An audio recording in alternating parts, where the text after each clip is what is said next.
Shavua Tov, Parashat Matot, qui va coïncider avec le jour du 17 Tammuz, le jeûne de 17 Tammuz. Donc, comme d'habitude, je vais dédier le cours pour une première fois, pour ce début à la mémoire de plusieurs personnes. Je commencerai malheureusement par la mauvaise nouvelle de notre ami pour qui on demandait depuis plusieurs mois une refoua shema Chaya Bad Rachel de ma communauté Aïcha Chaya Bad Rachel, qui malheureusement nous a quittés en milieu de semaine, qui a été enterré avant Shabbat. La deuxième personne pour qui je voudrais dédier le cours, c'est la mémoire de Gabriel Ben Elazar. Le troisième, c'est Mahlouf Ben Yehuda, donc un monsieur de qui je me suis occupé mercredi dernier. Shalom Meir Ben Nissim, pour lequel je souhaite beaucoup de courage à ses trois garçons et sa fille et son épouse évidemment. Un monsieur dont c'est cette semaine, l'année de sa disparition, c'est Falashoufan. Jean-Charles Kruger, le maître Khazan de la famille Khazan, qui est demain l'année de sa disparition. Le père de mes amis, partout Shavram Ben Shmuel de la communauté d'Aubervilliers. Camille Gemara Bataïta, une dame de 97 ans, Baruch Hashem, qui nous a quittés et qui a été enterrée hier avant Shabbat. Et enfin Rachel Batester, la mère de mon ami Simcha, pour qui j'avais dédié le cours la semaine dernière, dont c'est demain soir des Shiva, la semaine d'après sa disparition. Pour toutes ces personnes, j'aimerais souhaiter que la Liyat Aneshama, l'élévation de leur âme, se fasse très très bien et avoir un grand souvenir pour leurs enfants, une grande pensée pour que leurs enfants et leurs familles puissent accepter leur disparition. J'aimerais dédier aussi le cours pour la guérison totale de Rav Gabriel Ben Sultana, dont j'ai appris que normalement il était sorti de l'hôpital la semaine dernière, Baruch Hashem. Zaza Batsaïrou, la mère de mon ami Joseph, donc Kadosh Baruch Hu lui donne beaucoup de force et la refoua shema. Zahava Devora Bat Michel Michal, Ilana Bezal Bat Esther, Elon Ben Esther, Yaakov Ben Rachel, Rivka Bat Devora, Rivka Bat Esther. Mon ami Eliaou Ben Rivka, dont j'ai appris que véritablement il était dans une situation compliquée et j'aimerais vraiment que les médecins puissent annoncer de bonnes nouvelles.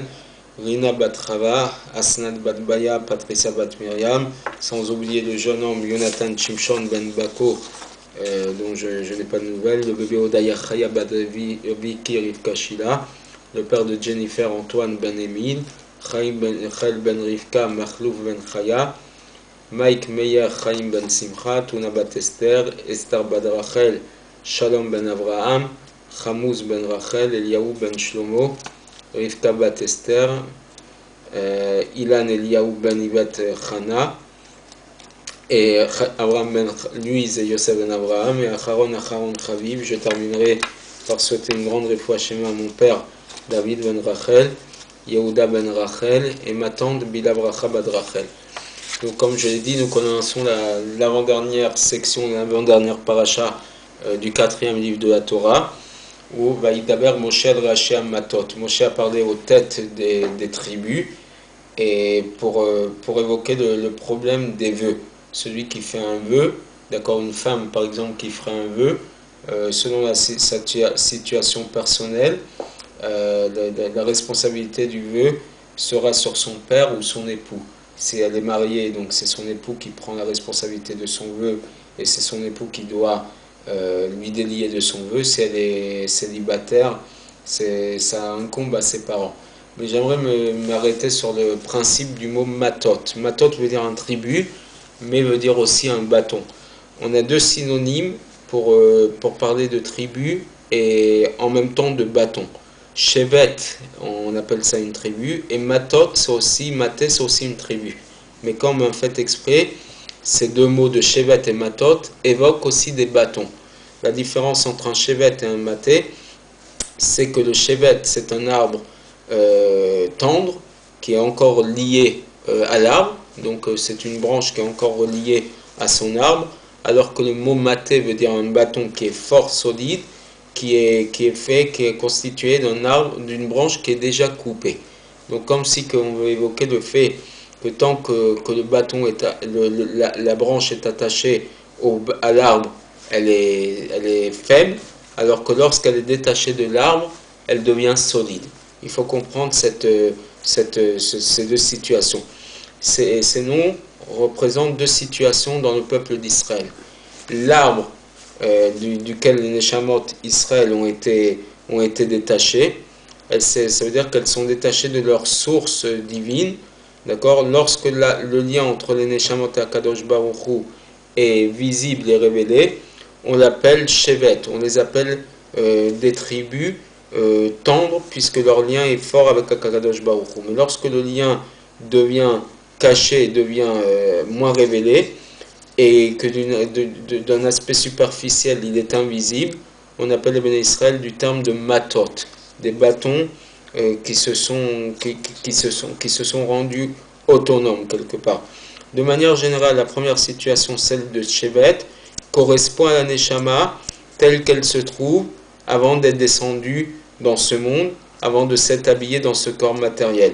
À ce moment-là, elle se trouve dans un monde spirituel complètement détaché de la matérialité de ce monde, comme un arbre, comme une branche qui est liée à son arbre. Et à ce moment-là, puisque l'homme s'appelle Ilan, s'appelle un arbre, d'accord, Etz Chaim, on appelle l'homme l'arbre de la vie, d'accord. Tant que l'arbre il est encore attaché avec Akadosh Baruch Hu, tant que la Neshama est encore attachée avec Akadosh Baruch Hu avant de s'habiller dans ce corps, elle n'est pas autonome.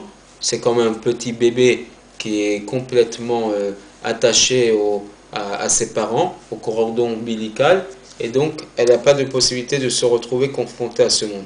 Mais lorsque la Neshama descend dans ce monde et qu'elle s'habille dans un corps matériel, elle devient un maté, elle devient autonome, elle prend une forme de solidité, c'est ce qui est le paradoxe de la vie, et à ce moment-là, elle ne ressent pas d'une manière révélée son lien avec Akadosh Baruch Hu. Le lien est beaucoup moins révélé, il est beaucoup moins solide, d'accord? Et à ce moment-là, elle peut même se ressentir complètement détachée. Elle a coupé en quelque sorte le cordon avec sa source première, sa source divine, et à ce moment-là, le lien peut se retrouver complètement distendu. Le corps matériel et les penchants matériels combattent la Neshama et ne permettent pas facilement le lien entre elle et Akadosh Baruch Hu, et donc à ce moment-là, elle ressemble à un arbre, à une branche qui a été coupée de son arbre. D'un côté, elle devient autonome et elle peut se créer, mais d'un autre côté, la perte, c'est qu'elle devient, elle se distende d'Akadosh Baruch Hu. Mais malgré le fait que le Shevet est un arbre, est un bâton qui est relié à l'arbre, d'un autre côté, il n'en reste pas moins qu'il est tendre et faible, alors que le maté qui est détaché de l'arbre, il devient un bâton solide et fort. Le sens, c'est que quand l'arbre il est attaché, que lorsque la branche est attachée à l'arbre, elle reste faible. Et c'est précisément parce qu'elle se détache apparemment, elle arrive à une solidité beaucoup plus grande que ce qu'elle était avant. Et ça explique la raison pour laquelle Akadosh Baruch Hu fait descendre la Neshama dans le corps.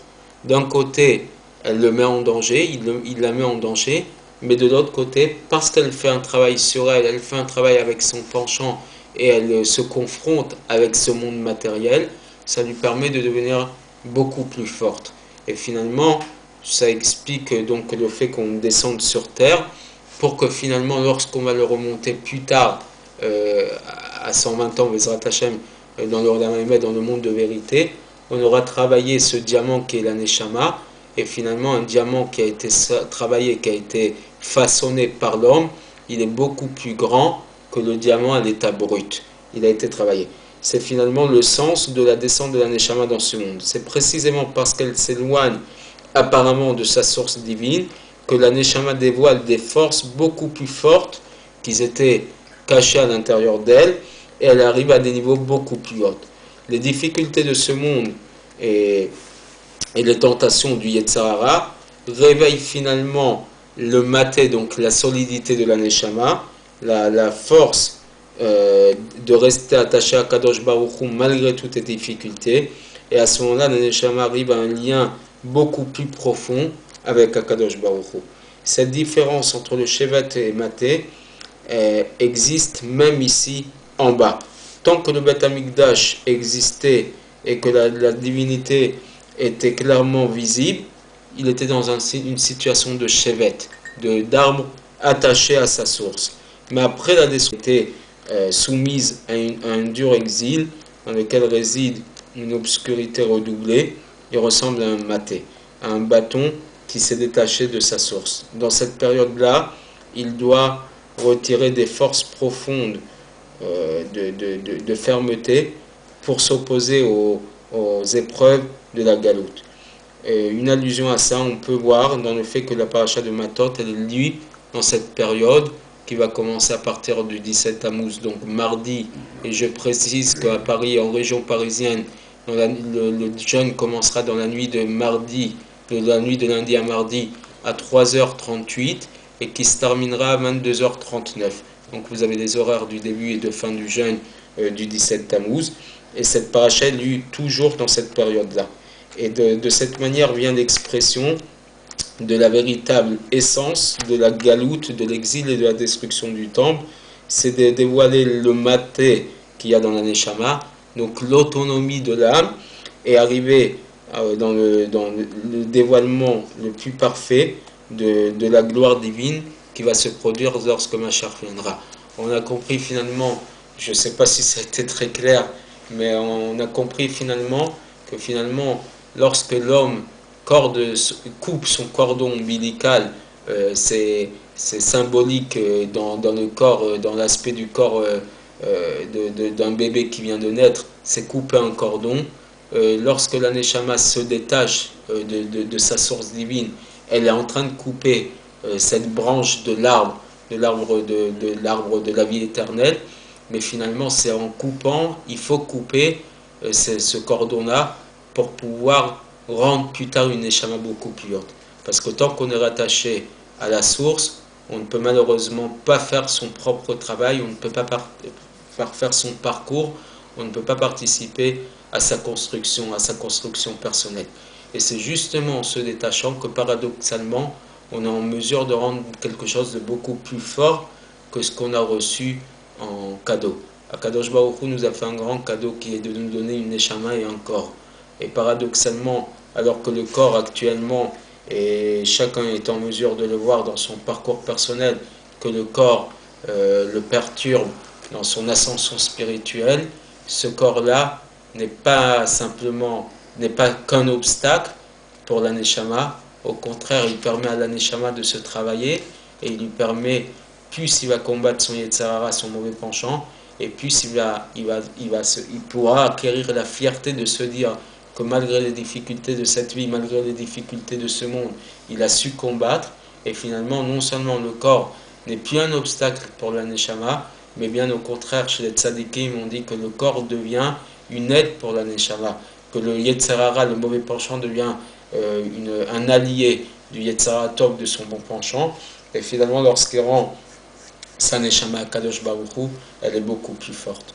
Donc c'est vrai que cette période, on va devoir faire un travail sur soi, et à partir de mardi, on va vivre une période compliquée où les mariages, les joies sont interdites, on n'a plus le droit d'écouter de la musique, on n'a plus le droit de se couper les cheveux, on n'a plus le droit de se fiancer, toutes ces choses-là. On n'a même plus le droit de participer à l'acquisition d'une maison, on n'a pas le droit de faire des travaux chez soi. Ce sont les règles qui sont imposées pendant cette période des 3 semaines et qui va aller crescendo à partir de Rosh Chodesh, de la Néoménie, du premier du mois de Av, jusqu'à acquérir sa